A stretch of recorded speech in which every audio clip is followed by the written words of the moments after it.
Hello, Techlore community, and welcome to Surveillance Report 27, recapping everything that's happened the past month. Yes, it's been a while in the privacy world. Today is a very special report because we are doing a special with a co-host, Nathan from The New Oil. His website is thenewoil.xyz, which you should 100% check out. They have an amazing website with amazing privacy resources, which I'll leave in a description. And he's running a podcast very similar to Surveillance Report for a good while, and we decided to merge so we can bring weekly news to you with Nathan's fantastic podcasting experience. So thank you so much for coming on, Nathan. It's a pleasure to have you. Today's special includes a couple new sections to reorganize things, mostly from Nathan's podcast and some of the ideas that he had. So it's going to change a little bit how Surveillance Report is done, hopefully only to make things better, and Nathan and I will be switching stories along the way and occasionally chiming in together to discuss an issue. Starting next week, Nathan will be doing the entire report himself, and I'm thrilled to see it come together. So without further ado, we're going to go ahead and start with data breaches. Nathan, do you want to start us off? Sure thing, thank you. So the first story we have this week is OpenWRT reported a data breach on their forums. And for anyone who doesn't know what OpenWRT is, it's a router firmware. It's open source, kind of like Linux.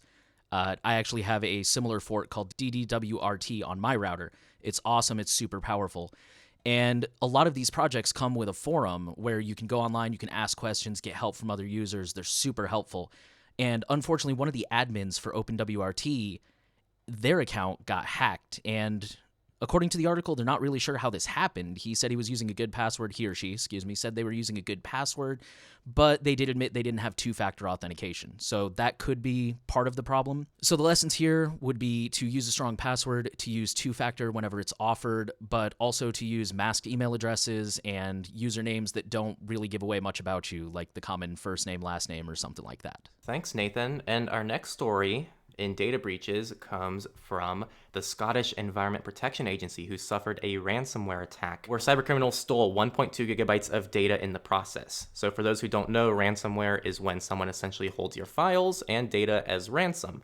And this would prevent the people from getting a hold of their data where they have to pay money, typically in Bitcoin, to access their files. Pretty much the reason why this is such a big deal is they have refused to pay payment, and now they are still suffering the consequences of it months later, in addition to all their files being published online. There's not really a takeaway for an end user like yourself, unless you are affected by ransomware, but it is always a decision for you to make in regards to whether or not you pay the ransom. The best way to handle ransomware is to prevent getting ransomware, checking for phishing attacks, really learning and educating how to use the internet and how to avoid the big common gotchas, like not clicking on obviously fake advertisements, and also checking the emails in your domains to make sure you're not getting emails from anyone malicious. So Ars Technica posted an article this week about a phishing scam that had a really interesting twist, and it was that the attackers, once they stole whatever information they were trying to get, they didn't secure it.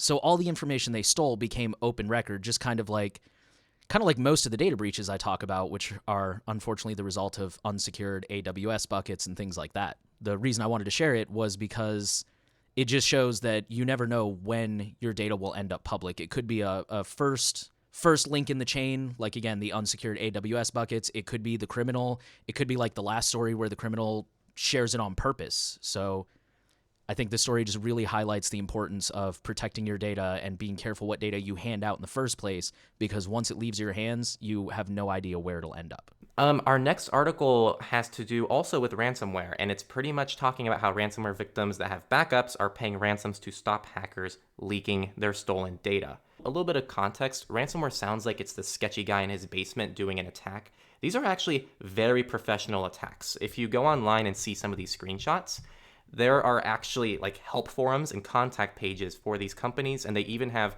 review systems. So you can review if your attackers actually gave you back your data. It's a whole marketplace. It's really fascinating. And there's two concerns if you're a company that was hit by a ransomware attack.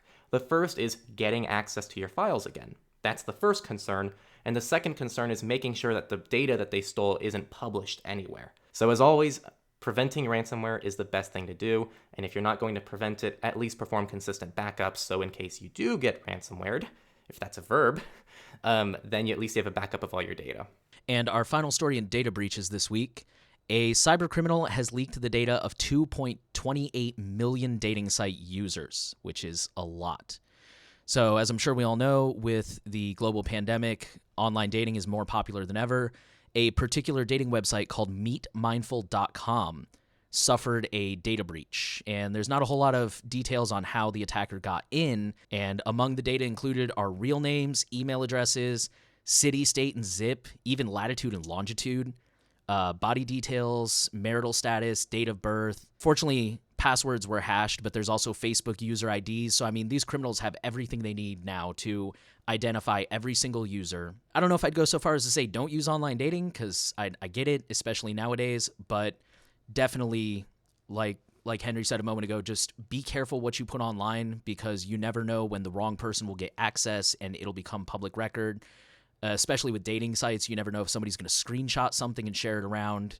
So just be vigilant and be careful what you put online in the first place. And as always, use strong passwords. It says here again that the account passwords were bcrypt hashed, and fortunately bcrypt is one of the best hashes out there right now, but that still relies on you using a good password in the first place. Let's go ahead and move into the company section, and we're going to start off with a really big story that first started happening in December. There's a company called SolarWinds that provides networking hardware to a large number of companies. I believe the number was somewhere in the 400s out of the top Fortune 500 companies, in addition to numerous federal government agencies here in the US. And they recently found out in December that they had actually been hacked. Their network was accessed by Russian state hackers. Again, these were high-profile Department of Homeland Security, Microsoft, all these companies. So just to kind of put in context for why this is such a big deal, I covered this on my own podcast a while back, and the comparison I gave was that this is similar to someone walking into your home and making themselves comfortable and making a sandwich, and that's basically what just happened with this story, is Russia just had total access to all our networks. This was a really big deal. It's still developing, and it's still something the U.S. is trying to recover from, but very, very big story that we should all be keeping an eye on as it continues to develop. And on a more individual level, so a lot of things happen in regards to Parler, deplatforming, and a lot of these different things we're going to talk about today. Let's go ahead and start with Parler and the riots. For those who don't know, I really hope you heard about this. There was a massive riot that happened at the Capitol of the United States, and pretty much the massive social media platform Parler, which advertises itself as being a freedom-oriented platform, was one of the reasons why they're able to track down everyone who was there. So Parler decided it was a good idea to keep metadata of all their images, all their text messages, everybody who was talking, and this is a recurring theme constantly in the privacy community. What we're seeing with Parler is people have pretty much taken all this data and all the metadata and put it together to form who exactly was at these riots. So there was a website published with every face from Parler Capitol riot videos. It took all 827 videos and it put them all together. It also tied the location data of the images taken to figure out who was going into the building at what point in time and who they were. Generally speaking, you want to strip your metadata before you ever upload anything. As a side note, kind of a funny story, when the riots were happening, I was running with some friends and I was telling them about how, hey, I wonder what the IT staff's going to have to deal with in the Capitol, because theoretically they should assume every device has been compromised. And sure enough, a story came out saying that after the riots, the Capitol Hill IT staff face a giant security mess where they're kind of having to manage, and you just have to assume from a cybersecurity perspective, everything was compromised in that building. So, if you are a user of the app Signal, then you probably noticed about 2 weekends ago, I think it was at this point, it was out for about 24 hours. And to kind of recap why that is, WhatsApp is, or at least was, I don't know if it still is, unarguably the most widely used end-to-end encrypted messenger in the world. However, WhatsApp announced earlier this month that they were going to start changing the privacy policy. And fortunately, a lot of people actually read it for once and realized this is not cool and we're not okay with these changes. Add on top of that immediately after this happened, Elon Musk tweeted, "Use Signal."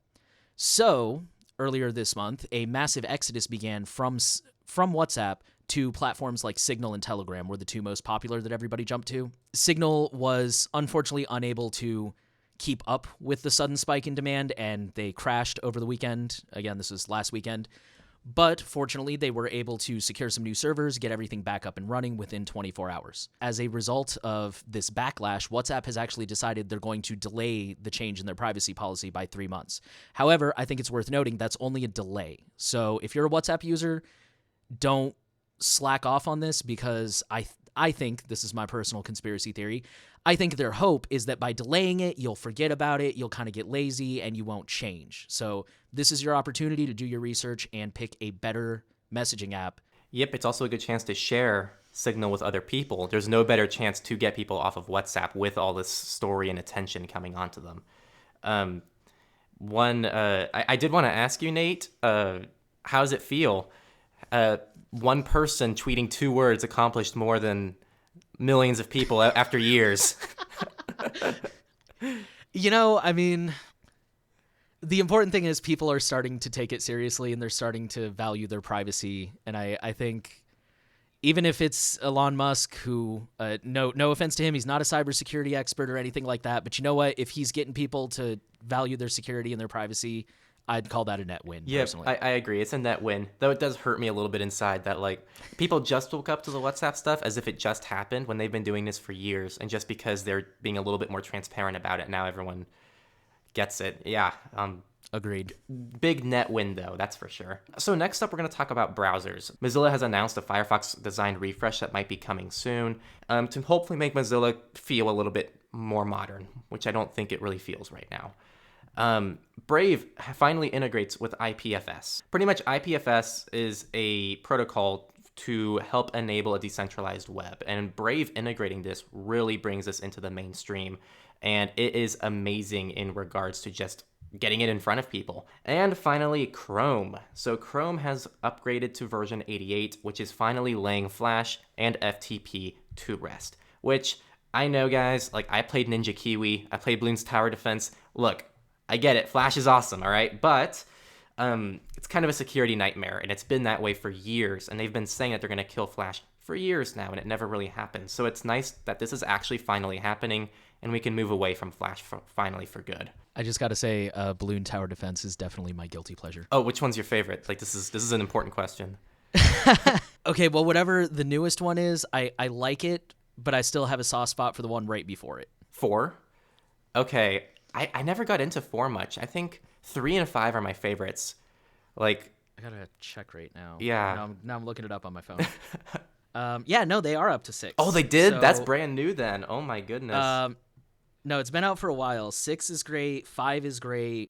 Okay, so moving on to our other miscellaneous company stories, Apple has released privacy labels into the App Store. I will openly admit this. When I first heard this story, I was like, whatever. This isn't going to be very effective. It's going to be just like a regular privacy policy. It's going to be technically correct, but mostly useless. I stand corrected and admit that I was wrong. When these came out, the same day they came out, I went to the App Store. I use iOS, and I took a look at it, and I was very impressed. So these are really, as you can see on the article here, the screenshot, these tell you data that is used specifically to identify you and track you, and data that is not used to identify you, and data that is used for diagnostics. And if you click on it, it even gives you a detail like what specifically, like you can see here in the screenshot, contact info. If you click on that, it'll tell you what they mean by contact info, your phone number, your email address, whatever the case may be. This is actually a really, really cool feature. I'm really happy that Apple rolled this out. And I just hope that people will make use of it because it's very simple to understand and it's very comprehensive. Did you see that Google still hasn't updated their apps? It's been like over a month since Google's updated any of their applications so that they don't have to put this in. I've heard that they still haven't updated it. And yeah, there's a lot of claims that it's because they don't want to disclose it. So next up, the company that processes payments for Amazon and Swiggy has reported a data leak of over 100 million debit and credit card holders. This is pretty much what you'd expect. There was a breach from someone who's pretty much offering the infrastructure for Amazon, and this isn't really something you could control as an Amazon user. Even if Amazon implements tip-top security, this isn't something that really concerns them, which also brings a good perspective on things that even when you do trust a company, you have to remember that a company is also trusting your data with other companies as well. A good way to prevent this is, as always, minimizing information. There are websites like privacy.com where you don't have to share your real credit card information. You can always get a physical Amazon gift card in person with cash. That's actually my favorite way to use Amazon. You can pretty much use Amazon with zero personal information by shipping to an Amazon locker and using Amazon gift cards. You don't have to give them an email. You don't have to give them a real email. You don't have to give them a real name. You don't have to give them an address. You don't have to give them any payment method. It's pretty nice. And then you don't have to worry about these breaches when they happen. On that topic, another data breach is the networking company Ubiquiti. So if you've never heard of Ubiquiti, they make networking equipment, routers and switches and things like that, that are designed to be enterprise level, but extremely user-friendly. So at this time, they're not certain what data exactly was exposed, but it could have included name, email address, encrypted passwords. It could include phone number and regular address if you put that information into your profile. So the important thing here is to remember that anything connected to the internet is potentially risky. And again, that data minimization, you've got to be careful what information you give people and if they really need that information in the first place. Another data breach happened with T-Mobile, the cell company, that involved exposed phone numbers and call records. That is pretty much it. That's the story. The best thing to do is to register for a cell provider that doesn't require any real information. There are people who actually offer the T-Mobile service without you needing to go through T-Mobile and give them your social security number and register your entire identity to your cell plan.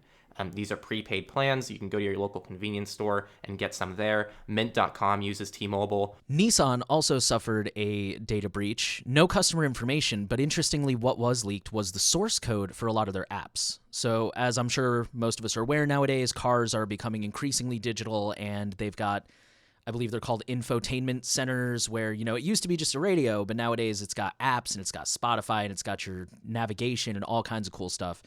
And of course, every company keeps that proprietary under wraps. Well, someone got a hold of it and leaked it. And let's see, it was from a Git server that was left exposed with default username and password, admin. Real quick, do you listen to Darknet Diaries? I've tried. I'm going to be honest. I don't have time to listen and watch as many things as I wish I did. I'm totally in the same boat. I understand. I only get to listen to so many podcasts because I commute a long way for work. His latest episode, he interviewed a couple of former NSA cryptographers, and one of them revealed that literally the first hack that the NSA found was admin. People not changing the defaults. So 40 years later, here we are still struggling with this. While it's unfortunate, hopefully this will lead to possibly better secured apps now that security researchers can actually get their eyes on the source code, and maybe they'll find weaknesses and report them to Nissan. But I think the real takeaway here is just remember to always change the default passwords. Even if it's not admin, I promise you there's tons of websites out there that'll tell you the default password for routers and Alexas and whatever you can think of. So always remember to change your default passwords, especially if it's something that connects to the internet. Definitely. And on the note with internet-connected devices, Amazon's Ring Neighbors app exposed users' precise locations and home addresses. Is there like a big surprise bell that we can use? Who would have thought that this internet-connected devices that was known to have security problems would finally lead to some personally identifiable information being exposed? I hate being the person to say the best solution is just not to buy these things in the first place, but that kind of is currently the best solution in regards to Internet of Things devices.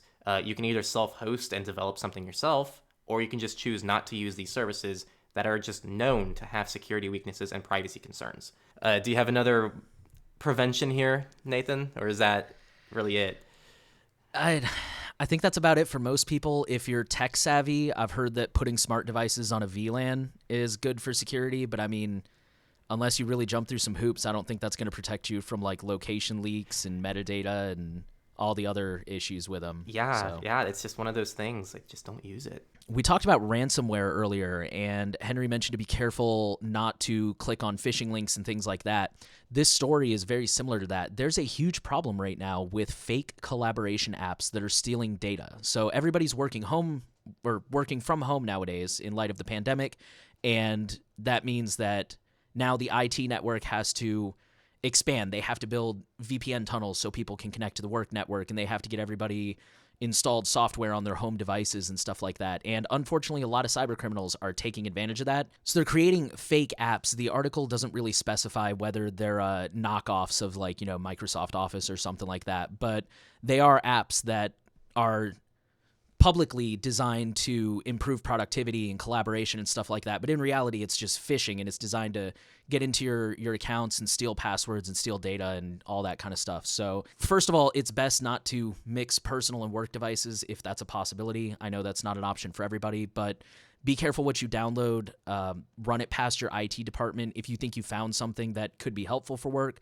let your IT guys know, let them vet it, and just be careful what you put on any device, because once you download something, you're giving it a lot of power and control, so you need to be careful. And on the topic of workspaces, Microsoft Teams is coming under increasing pressure because they are essentially tracking their employees in a very invasive way. I'm personally mixed on this. I think there is a degree of, like when you work for a company, I do think a company has the ability to handle certain things. But I think, let me kind of go through some of the things that are collected, and I think I'll let you make your own decision on if this goes too far. And it breaks down several different things, including chats, voicemails, shared meetings, files, transcriptions, profile details, including email addresses, phone numbers. There is a massive list you're going to see if you're watching the podcast in the video format. I think it is important to mention that even if we were to assume this was a real-world environment, like if you were at a physical office, would you be okay with your boss looking over your shoulder the entire time? I think that's a better analogy for this, because people think, well, yeah, like the company is responsible for what you're doing on a work device, so it's only fair for them to be able to get this information. And while that's true, I also think that in a real physical workspace, people still have a little bit of individual privacy and trust inside an environment, which isn't quite possible when working remotely, and it's creating this environment where people are being tracked for every little thing they do. So a former employee of the security company ADT admits that they hacked into over 200 cameras and spied mostly on naked women and couples having sex. So, yeah, I mean, that's pretty much what you hear is what you get. And I personally, I'm on the fence when it comes to security systems in general. I've heard some people say that they don't really work because a lot of the time they think, they being the security company, they think that it might be a false positive or something, so it takes them a while to actually call the cops and get a response. But either way, whether or not you go with something like that, this is a lot like what we were just talking about with the Ring doorbells, is you got to be careful, or the Ring app, you got to be careful who you're trusting with this information, and you got to remember that if it's not zero knowledge or end-to-end encrypted, that means somebody else has access to it. So I will say, like, part of me, there's a secret side of me that's like, maybe this guy was just... he was just making sure they were practicing safe sex. Like that he wasn't actually getting off on this. There was nothing more to it. He meant so well. And now we're going to move on to research. The first research is more of a proof of concept. This isn't something you likely have to worry about in your day-to-day life. So academics have turned RAM, the RAM in your computer, 16 gigabytes of RAM, 32 gigabytes of RAM, they've turned those into Wi-Fi cards to steal data from air-gapped systems. Air-gapped is pretty much a computer which is offline. So if you had a desktop behind you that's only plugged in, that never connects to the internet and has no direct access to anything, that's an air-gapped system, which makes this, again, a cooler proof of concept because they can essentially take the RAM from that computer and be able to communicate with another device that is online. It's very interesting. It's called AirFi, and it's just one of many of these air-gapped system hacks that really you shouldn't need to worry about day to day, but it's just a really cool proof of concept that really nails home how really anything can be hacked with enough time and resources.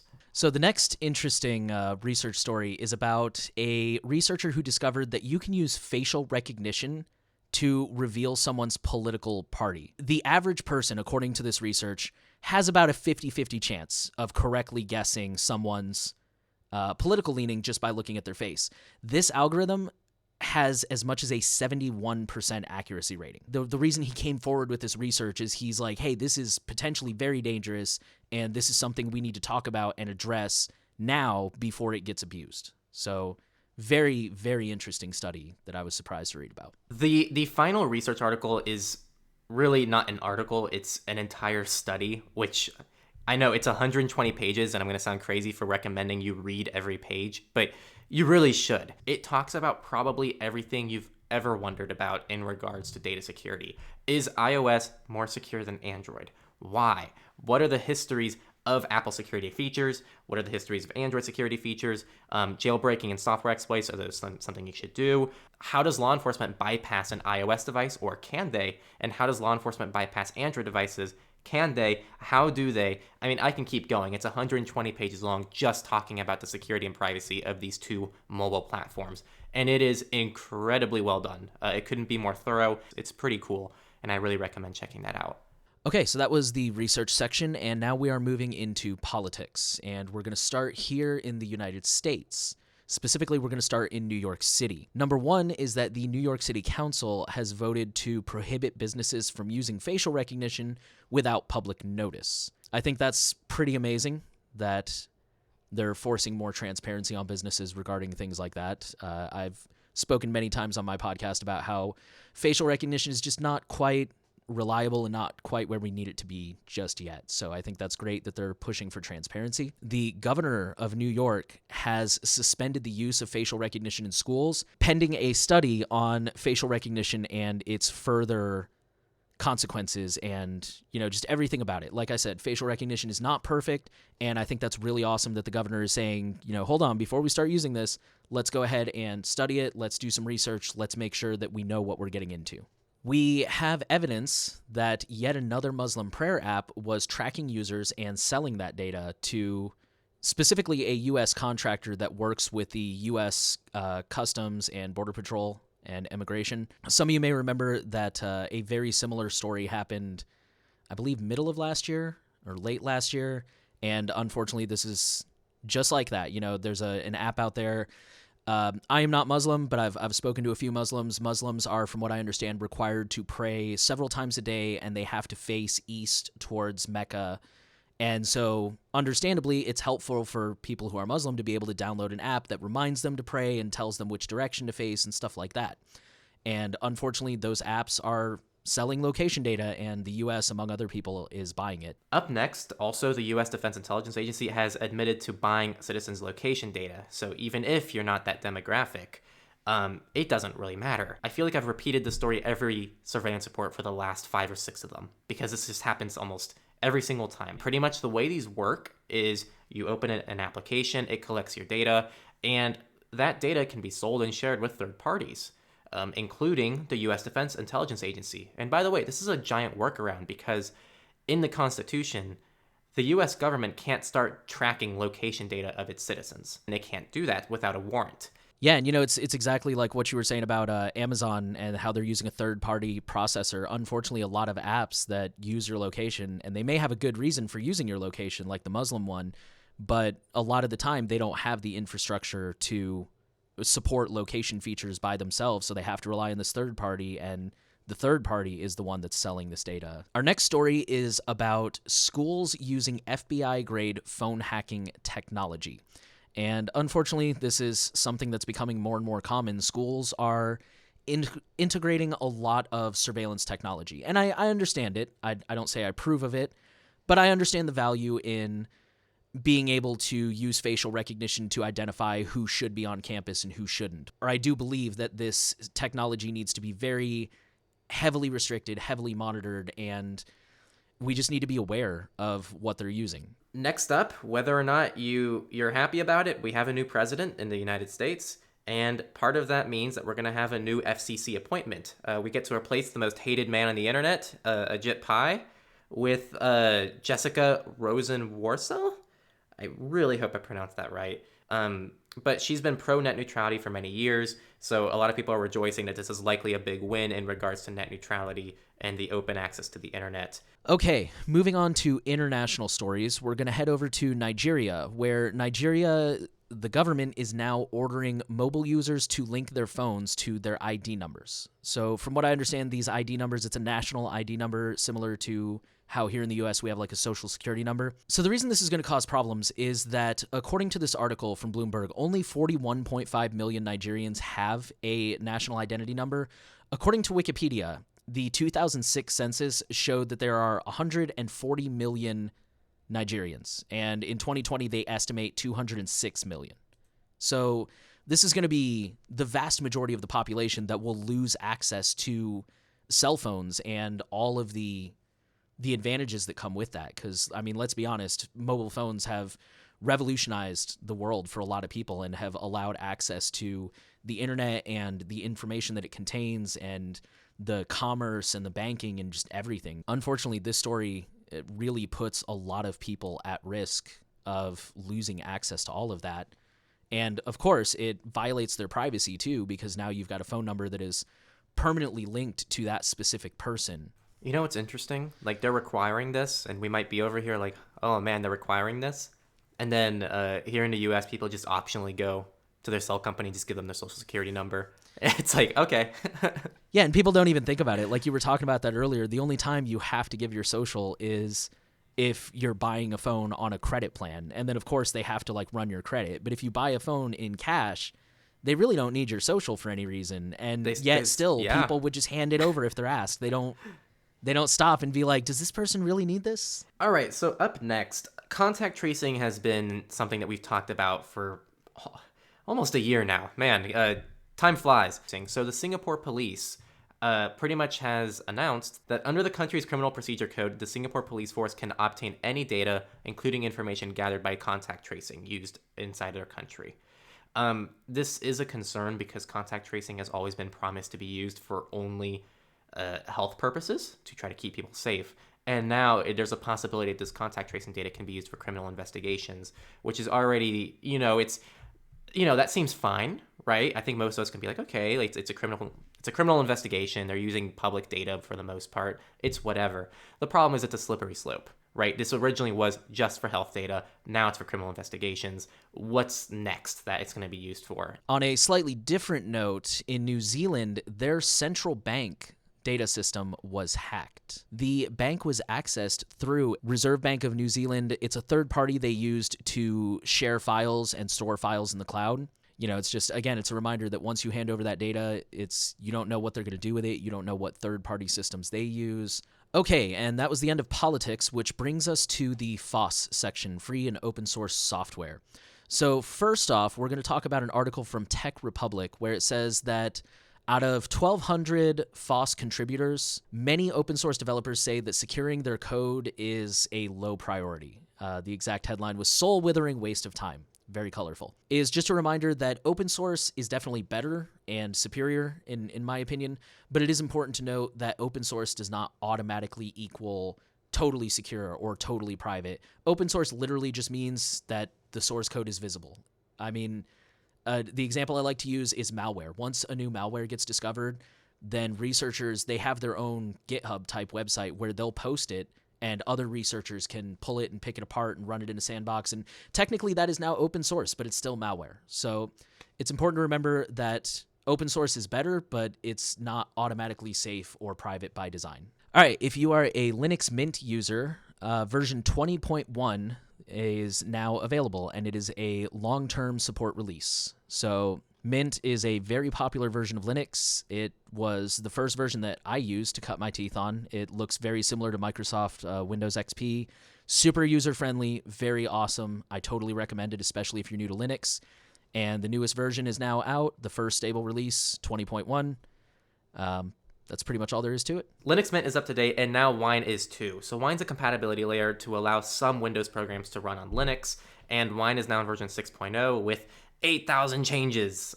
I'm sure it's not that as extreme as it sounds, but they are in a new major release.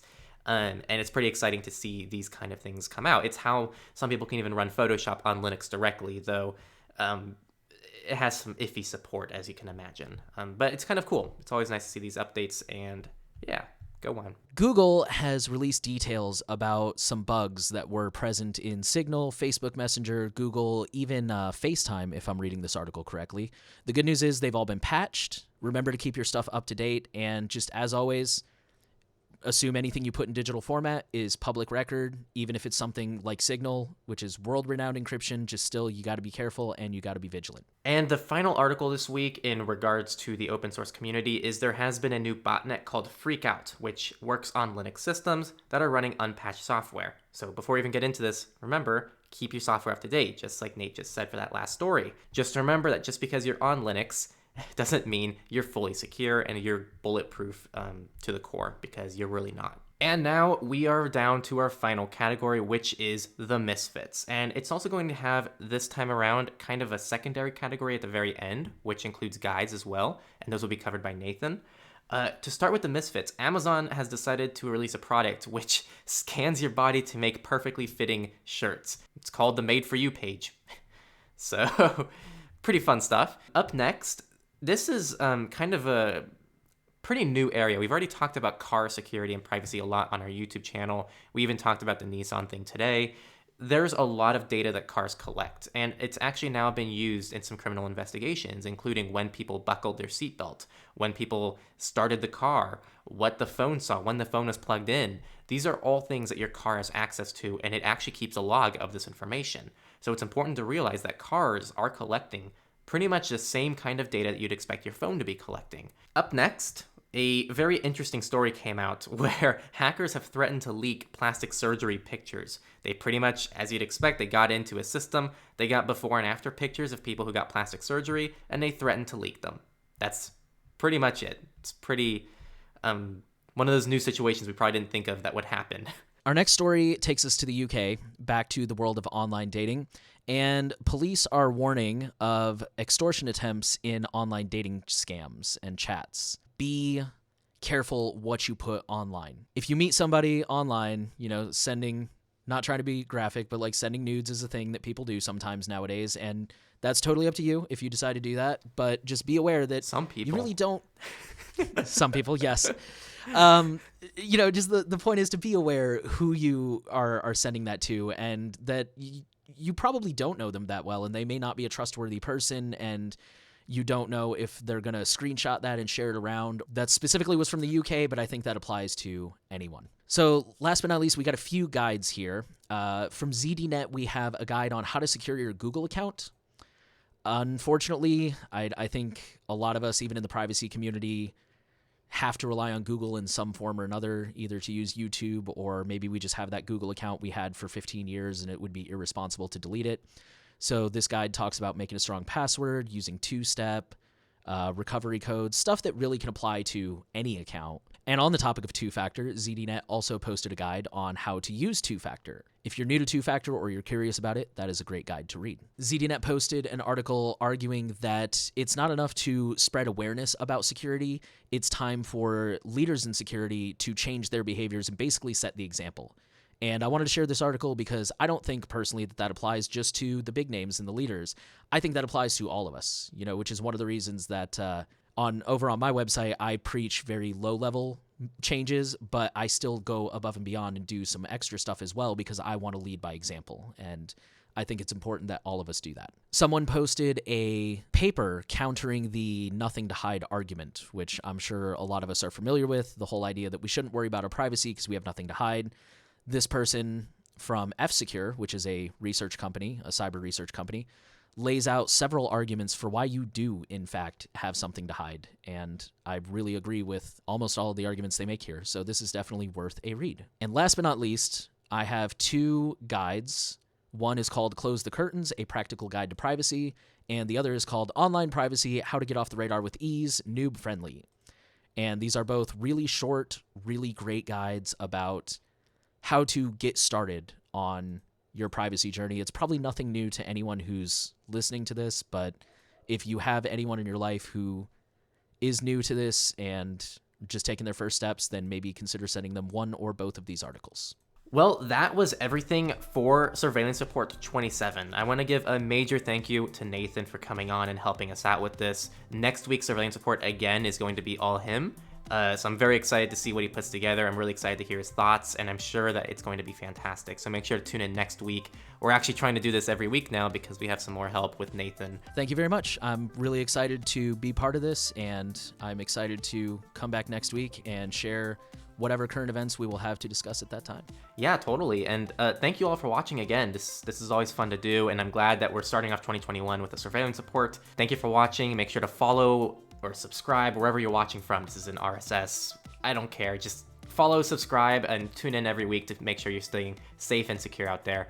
And also, make sure to share it with other people too. Make sure to check out The New Oil. That is Nathan's website. He has a ton of great resources there. And see you all next time.